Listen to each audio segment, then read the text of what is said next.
So guys, dahil wala na si Catherine Bernardo at saka si Daniel Padilla, I decided to resign for my work and hindi muna ako maghanap ng trabaho kasi sobrang apektado ako sa pag-iwalay nila. Kasi top fans nila ako eh.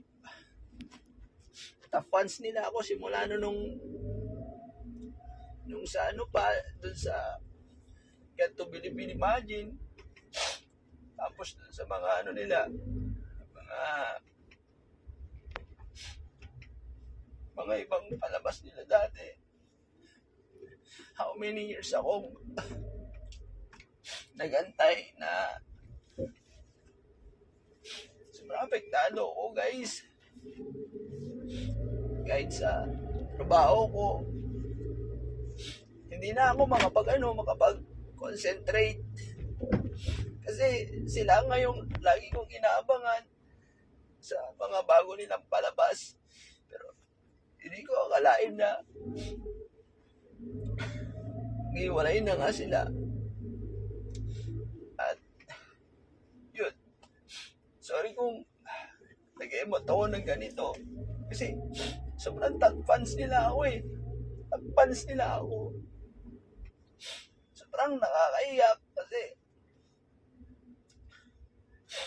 hindi ko akalain na sobrang tagal na nila eh mag-iwalay pa sila. Akala ko sila na eh. Pero shit, sakit pala. Buong Pilipinas parang namatayan tayo ng kamag-anak ba? Parang namatayan tayo kasi sa pag-iwalay nila. Lahat tayo apektado. Mas lalong-lalo ako na top fans.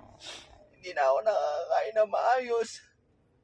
Kasi pag-gising ko kaninang umaga, bigla nag-trending sa tweet. Post yung ABS-CBN. Tapos kinonfirm ni yung mami ni Daniel na ayun nga, wala na sila. So, sobrang apektado talaga ako. So, nagpaalam na ako dun sa boss ko na hindi mo na ako papasok at magre-resign muna ako. Gusto kong magpahinga. Gusto kong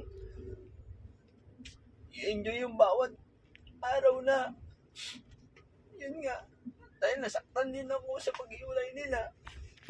So, I decided to go somewhere, go to anywhere. Shit. Peace.